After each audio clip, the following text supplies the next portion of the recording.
We're back. Season 9, Episode 25, The Ending of the End, Part 2. You know which episode this is. It's the finale. Alright. We've got them all put together. I want to destroy them! Which makes sense, because Cozy Glow, not only being a child, but also being the person that she is, always is about instant gratification. That's going to be a theme in this episode. I want you to pay attention to it. But then it's Chrysalis who's like, no. Destruction's so permanent. We should have fun with them. Which makes sense, since Chrysalis is a tyrant who is used to trying to torture and subjugate others to her will. It is then Tyrek who points out, no, we need to hunt down and deal with Twilight Sparkle. She's still a danger. Which lines up with his overall mentality, not as the smart one, although that could be argued, but rather as the one who is thinking about getting rid of obstacles. Tyrek's mentality has always been, remove all obstacles first. Once that's done, then he can relax and enjoy himself. He even did this in his outing back in Season 4 or 5 or whatever that was. So, there's something in the way of him just relaxing and enjoying his reign, and that's Twilight, so he wants to get rid of that first. All three of these mentalities are going to come up again. There's a wonderful bit of continuity. Obviously, we're going to get some arc counters going on here, but I want to give a special bonus continuity counter for the fact of Chrysalis's throne, because of how much sense that makes. Not only does Chrysalis's throne work the way it does, which was established prior to now, but obviously we also have the usage of it here. Or rather, the usage of it when they were,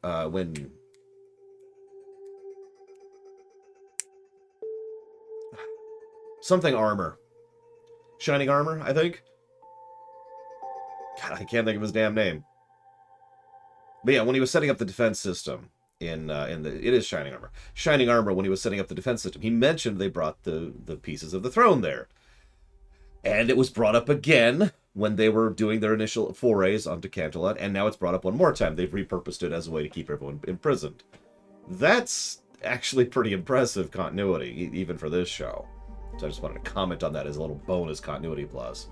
Anyways, so naturally, now that they've won, the first thing the three villains do is immediately descend into arguing amongst themselves, because of course they do. Also, something very important is established. The bell can only put out everything. Now, I bring that up because that's a very important bit of rules. So you have to understand how something works in order to really write it well. This is one of the reasons why I'm so strong about writers knowing how things work in their setting. Even if you don't put it on camera, if you know how things work, you can figure out how things should work, right? So all the magic has to come out at the same time or in the same order. Therefore, they can't just pick and choose. They can't reach into the backpack and say, I want this magic and I want this magic. It's just the magic. So you'll notice how, once again, Discord's magic being drained is yet another time being used to good narrative purpose. It is blocking the princess magic. So I just keep pointing this out because that's probably one of the most brilliant things I've seen in these two-parters. Just from a sheer accomplishing so many objectives at the same time, very creatively and very inventively kind of a way. It's brilliant. I love it. Props to whoever came up with that idea. So yeah, the princess's power has now been removed from the table. This is really working out well. So this then leads to hang on. So the three start arguing. We should do this. We should do that. As is always, makes perfect sense. The three villains are not actually united. They hate each other and have consistently hated each other this whole time, and that's kind of the point. It is their greatest weakness, which then leads us to Discord, who gives a very sincere and well-performed apology to the main six, or the main five, I guess, at this point. Their expressions in reaction to him are interesting. I actually paused the episode to look. Rarity is just skeptical, like, really? Spike, Applejack, and Rainbow are actively glaring. Pinky is just like, And Fluttershy is crying. Yeah, she's actually hurt by this whole thing, and probably wants to immediately embrace him and say, oh, it's forgiven. But, you know. Then Discord does what Discord does best. This is bloody clever. So he comes up and gives the obvious ploy of offering to help in exchange for the safety of his friends. Cozy falls for it immediately, because she's a child. Chrysalis falls for it immediately because she's an idiot. Cozy, of course, tries to thinks she can out-charm Discord. Good freaking luck. Chrysalis thinks she can out-fear Discord. Good freaking luck. But the beautiful thing here is that Tyrek points out the obvious ploy. Because that wasn't the ploy at all. The ploy was actually Discord laying this trap for Tyrek so that Discord can then mention everything that went with regards to Tyrek. Yeah, Tyrek was always the goal here, exactly. This, like I said, this is really brilliant, the way this is constructed. And then, not only does he point out how Tyrek has betrayed them, which further shoves a wedge into the already existing gap between them, but also then says, and I quote, "The pathetic centaur he used magic to compensate for the fact that deep down, he'll never be enough for dear old dad, King Vorik." Now that's a little bit of, world building, that's a little character building, but most importantly of all, burn. And Tyrek falls for it immediately. Tyrek, the person who's usually the smart one, the one who's usually outthinking his opponents, can't deal with that. And Discord knows right where to hit him.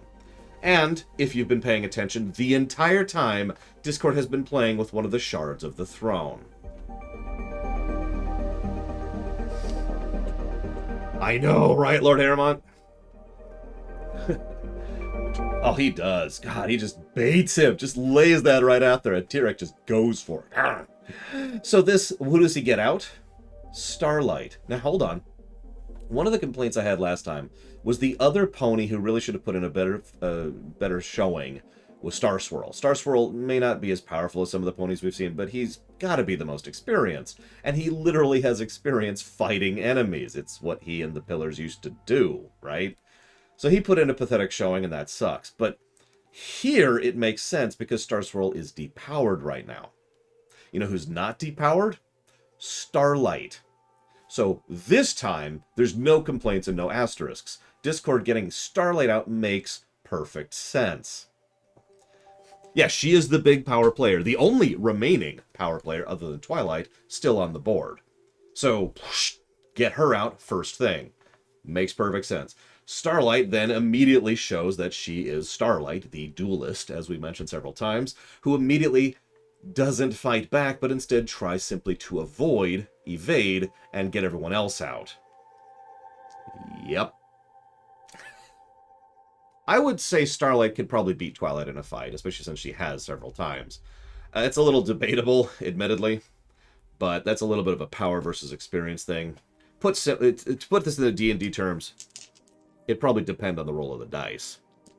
But anyways, so Starlight gets out, lets everyone out, and the group has their strategy. We're going to run interference, you're going to go and get Twilight and, get your solution, and we're going to delay them. And it's a great epic scene with lots of really awesome choreography going, and Discord's just throwing pebbles. So. Oh yeah, absolutely, Traylon. Just throwing the pebbles. So, then we get to ponies turning on each other. Now, I'm going to jump in here. This is more nuanced than it had to be, and I love it. This could have easily been, well, frankly, as flanderized as it was the last episode.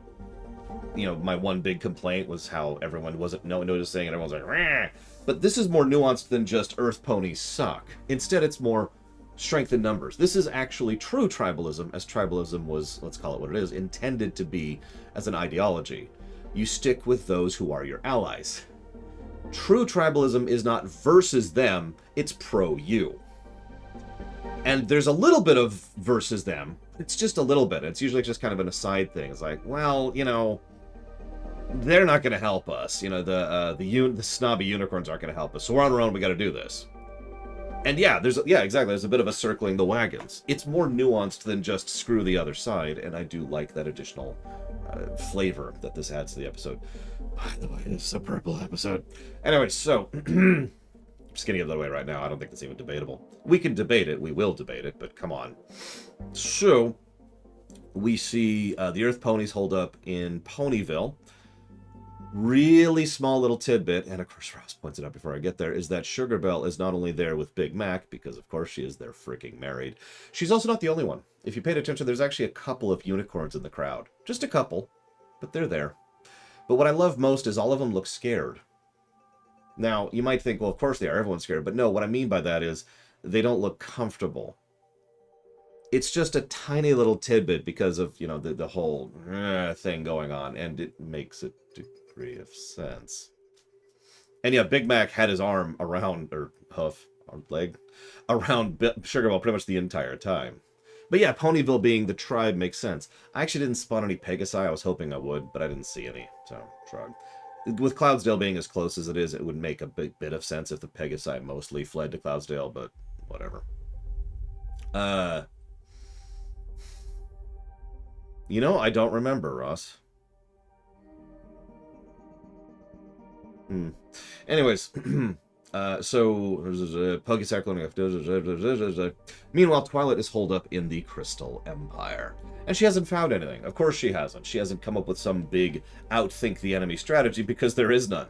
There is no safety net. There are no artifacts. There's nothing left. There are no other options which they can actually do to deal with this problem. So she's freaking out.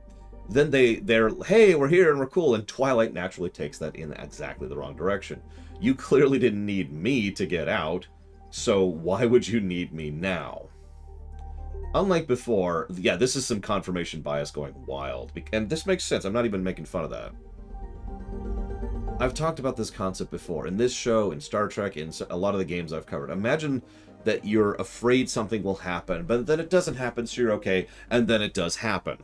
That is one of the worst. It's the reverse hope spot. I've talked about this before. It's, oh my god, everything is just as horrible and awful as I thought it was. And I was right all along to think that this is awful. Oh crap. It's one of the worst psychological states you can get into, because it tends to lead you into a little bit of a mental stall loop, as you're just kind of as you're going through it. So she's having some problem, and they have to give multiple repeated speeches to talk to her about this. I'm not going to go over it. It's good stuff. It's some nice stuff. You've changed us. Her earnest confession of the fact that I'm scared. The fact that bad things happen no matter what you do. There's never going to be a time that'll be perfect. It's not like things can get worse. Thanks, Rainbow. There's the Wendigos.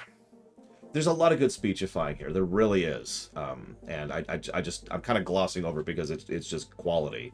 You do notice, as they're going through each of the different camps, we see one of the ponies, usually a younger one, just being like, oh, hang on a second. But what I really wanted to point out is actually interesting. There's two things about this. First, there's a bit where she talks about how nothing we've done has ever mattered.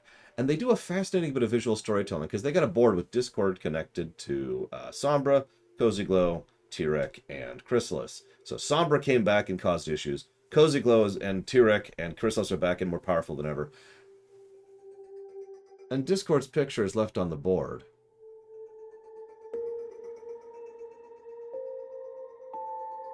Think about that for a second.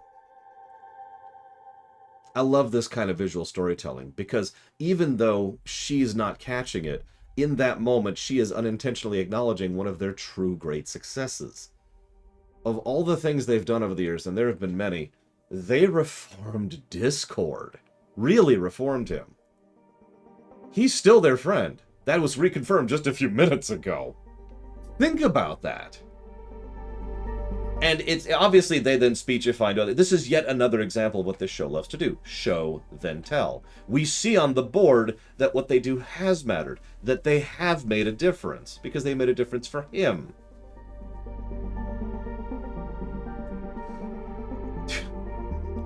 Interesting to think about. Either way, the other thing I wanted to point out is there's a bit here. God, I'm looking at my notes. I'm jumping around a little bit on my notes. That's my fault. I shouldn't do that. Right. There's this one bit where they're like, we're on our own. I have no idea what to do. And Pinky says, well, that's true every time. And I point this out because this is reaffirming the thing I mentioned last episode. They didn't know the safety nets were there. Not really. I mean, there were times when the safety nets were there, but the safety nets left in Season 3. From their perspective. I'm not speaking facetiously, I mean specifically. The Crystal Empire episode. If you remember, what do when Chrysalis attacks and the Changeling attacks? Oh my god, we need to get the Elements of Harmony. Because their first safety net, all the way back at the beginning, was the Elements of Harmony. And they leaned on that pretty hard for quite a while. Then they had the princesses. Then they had Discord. That's, yeah. And I just point this out because, to one extent or another, they've had safety nets since literally the first episode, when they first get the elements of harmony. This is and yeah, they also have there's other safety nets. I'm sorry, I'm actually skipping over this. There are other safety nets. My point is, this is probably the first time they've never really had one at all, and they know it.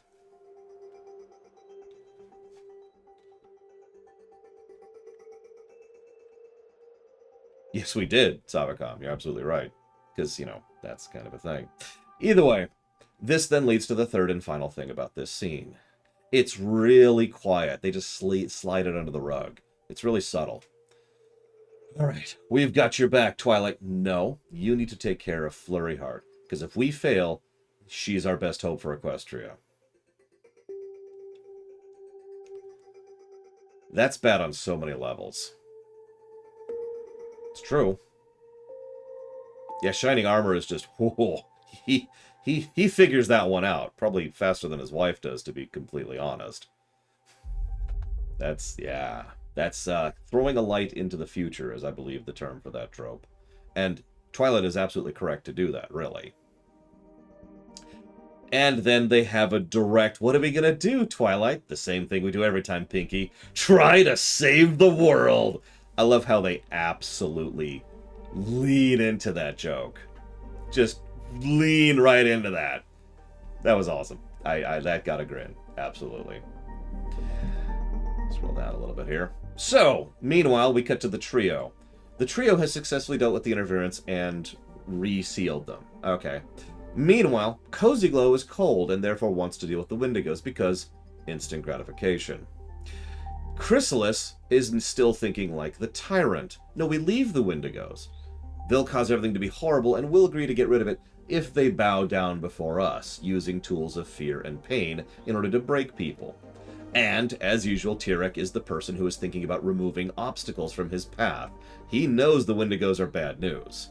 They are ancient magic, something he would be familiar with, and that's not something you want to just leave sitting there, so we should deal with them now. Then, Twilight starts with a speech, and then Cozy Glow interrupts her because instant gratification.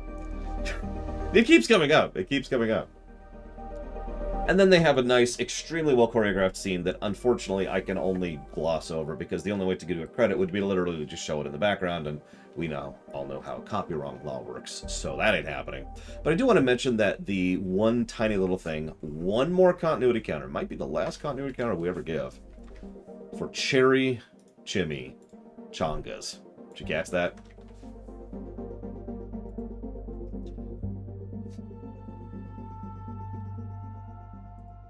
Sorry, pulling up my notes here. Okay. Very well choreographed. Very well constructed. Spike and Rarity hold off Chrysalis for a second together. Tiny little thing, but I love it. Makes a lot of sense, actually, if you think about it. They couldn't hold her back for any period of time, of course, but holding it back just a little bit. And yeah, Twilight managing to hit Tirek hard enough to hit it, cause a tooth. It's just, there's a lot of tiny little details. Someone's, and by someone I mean a team of people, spent a while mapping out, blocking, and choreographing this whole fight. So I can only give it enough praise. I cannot overpraise it because it's amazing. But then they say, well, we're going to kill you. And what do? They pull in tight for a hug. Oof. How many of you have seen Toy Story 3? I'm not going to spoil Toy Story 3 here, but all I'm going to say is Toy Story 3. Because that was the first thing that jumped to my mind. Just...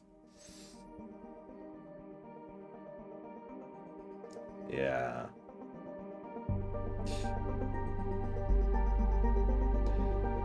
But then we have the Avengers moment. That actually got me. I'll go ahead and absolutely admit, that got me. Everyone. Yaks, Pegasi, dragons, unicorn, changelings. I stopped typing because I was not typing fast enough for how many people show up. It's just, yeah, Tempest was there. This is another value of animation. We've talked about this so many times. You don't need to bring in, 500 voice actors to do this.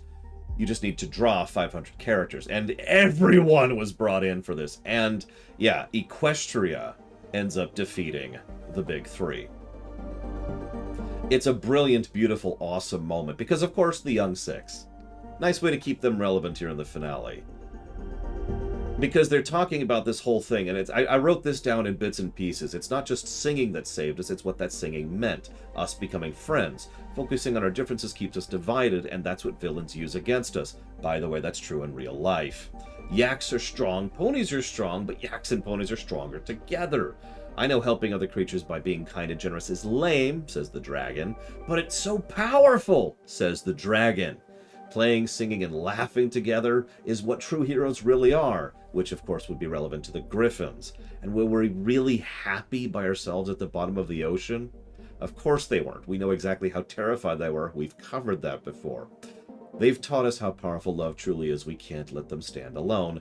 The changelings, who feed on love. All of these points are brilliantly pieced together and perfectly fit not just the young six, but each of the races they've touched and connected with over the years. In other words, all of them are different. But that's okay. There's still connection, there's still work, there's still harmony, they still fit in the pattern. And then everyone starts getting teleported away by the friendship magic that is being evoked here, unintentionally. And Discord's like, oh, wait, no, it's me too, yay! That got a grin. He's just so excited to be a part of the pattern. Because as usual, Discord fits in the pattern. He always did. Twilight speechifying, probably barely even noticing the glowing. And of course, what generates this final beam of all friendship in Equestria is the past with the pillars, the present with the main six, and the futures of the young six. This is bad, isn't it? And that's game. Chrysalis then gives a speech. You think friendship will save you? We will always return. And I didn't write down the rest of it because I stopped to talk about, in my notes, how this is the moment where they need to do the mature adult thing and, well, kill these three villains. What then happened, hi Tailwags, what then happened is a giant cupcake falls on them. And I was like, oh. Yeah, they all look at Discord, and you notice Celestia is just, like, amused, imminently amused by this. And Discord's like, nah, it wasn't me. And then it cuts to Pinky. Now, what I like about this is amusing, but in a way that makes sense. Of course, Pinky could use chaos magic briefly. And I emphasize that word. Briefly. Because she loses herself almost immediately. She's just gone. But she was able to do a couple of things which puts her probably at the number 2 slot with regards to having any kind of power over chaos magic. Oh, I noticed it too, Loner. Sorry, I probably should have mentioned that earlier. Because that happened back with T-Rex last episode too, way back in Season 4. But yeah, so, of course Pinky could use chaos magic for a couple of seconds, and then immediately lose herself to it. So Discord's like, no, hold up, here we go. So, now, we need some kind of punishment for these people. Discord's like, I've got an idea. Whisper. And can I help? And there's just something beautiful about Discord using the power of friendship in order to freeze enemies in stone.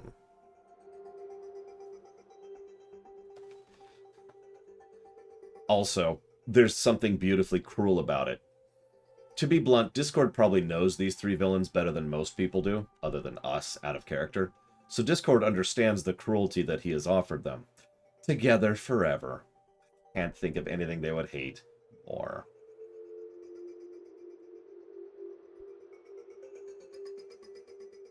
Probably Lord Harrimont, but I mean, we could just shove that off camera a little bit.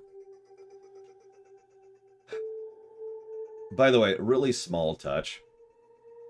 Absolutely, Ross, 100%. Did you notice how the episode frames Discord with the princesses several times? What I mean by that is, there's something called a lineup when it comes to visual presentation. Like, say, my Pokemon here, who are all lined up in a way so they're all kind of leaning on each other. So that's part of the group. They are visually being lumped together as one unit. The episode does this with Discord, Luna, and Celestia several times, which I thought was an interesting choice. And actually makes a weird amount of sense because A, he's the other teacher they've had for some time, several seasons now, and B, he's the dad, so to speak. Yeah, he's part of that. Yeah, the safety nets thing. So, yeah, no, that tracks. Anyways, so then they decide to go have post-apocalyptic donuts. That caught me too. You remember all the way back in season 1 when they had donuts at the same shop, actually, in The Best Night Ever. It was one of the better moments of that whole episode is when they got there and just had donuts around the thing after The Best Night Ever. And apparently this has something to do with Fallout Equestria, which I have no understanding of, so I'm just going to walk past that. What I find most interesting is that this ending... Yeah, apparently the donut shop was spared the destruction of the rest of the castle. Which is good. And, this is an interesting episode. It's also very Schwarmer. Considering there's an episode after this.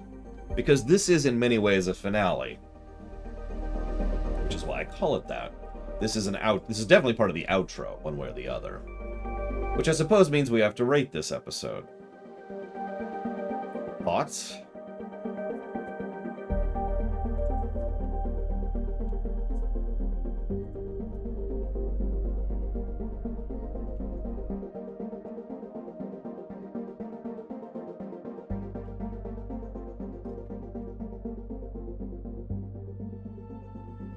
Let me ask you something weird. If we were to count these two-parters as one episode, how many major flaws can we point out in the ending of the end? I'm going somewhere with this, I swear.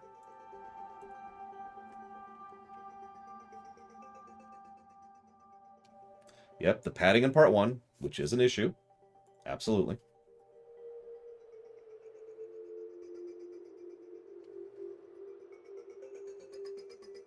Sorry, count both as one episode. It is the finale. The ending of the end. Yeah, a few minutes of the first part, which was problematic. Absolutely. Hourglass, I don't think Hourglass really counts as a flaw of the episode, but you know what? I'm feeling generous today. Hourglass, you are now a flaw of the episode. Congratulations. Thank you very much. As always. Yep, the pillars being weak is the other one. That was the other one I had in mind. Both parts of part 1. Thank you, Hourglass. If you do want to put that towards something, please let me know. But yeah, 2 flaws. Okay. Now do me a weird favor. Please think about All Good Things from TNG, for those of you who have seen it, and point out some flaws in those episodes, that episode to me.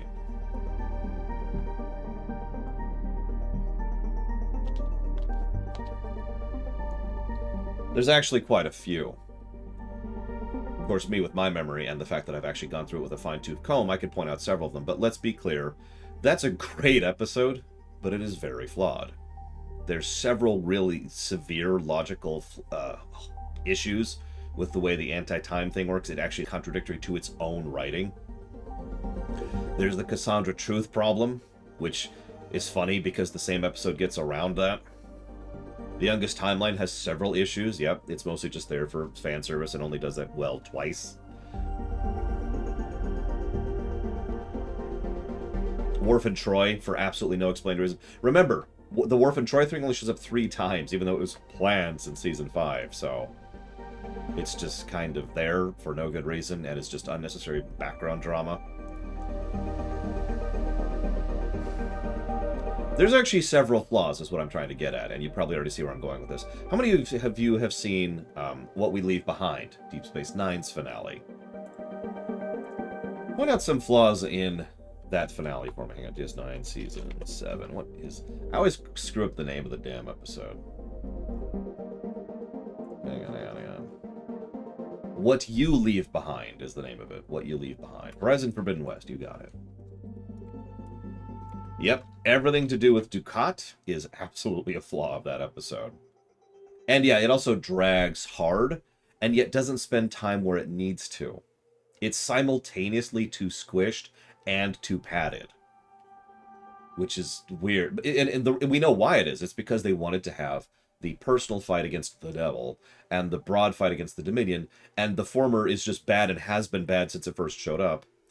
And the latter part was awesome, and then just didn't have the time it needed to really breathe. We got one really good scene between Bashir and Garak, and one really good scene between Martok and Sisko and Ross, and that's kind of it. Whereas on the other side, we have way too much time spent on fighting Pa Dukat and the Pa Raids, and having an unusual ending which doesn't feel like it fits because it was literally written while they were filming it. Then there's Endgame over in Voyager, Savacom, and Endgame, which was just every kind of flawed. Just I would struggle to think of good things about that episode. And then, of course, we have all good things, or not all good, sorry, these are the Voyages, which we're not even going to talk about. Why am I bringing all of this up? Of the finales, of the show finales I have covered, I think this is the best one I've ever covered. And that feels weird admitting that. And yet, it makes sense, doesn't it? One of the things I've come to learn over the last 6 years, 5 years, something like that, it's relatively recently in my life, is that you have to actually be willing to let go of preconceptions. You have to be willing to say, well, if you have to be willing to accept that you were wrong, is what it really boils down to. That's what the core concept here, which is a lesson I just keep learning, because I learned that lesson in the 90s. Right? And you say that, Act, but I guarantee you that there's people who have that mentality of, well, MLP's finale can't be, you know,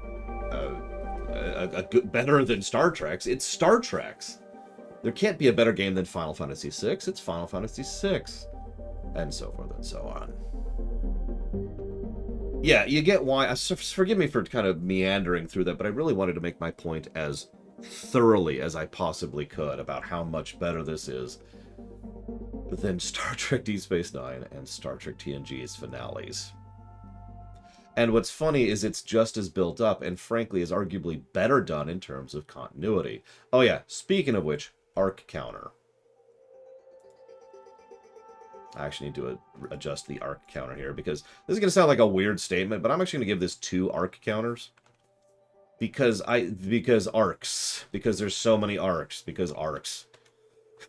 Just everything collides with this. So many threads that have been going throughout the show, as going far back as season 4, collide here. How many continuity counters? Not even a try. I'm not even gonna try. So, this one was by Vogel, right? Yep. So this is obviously a purple. I don't think we have like a mega purple, but we do have one last episode.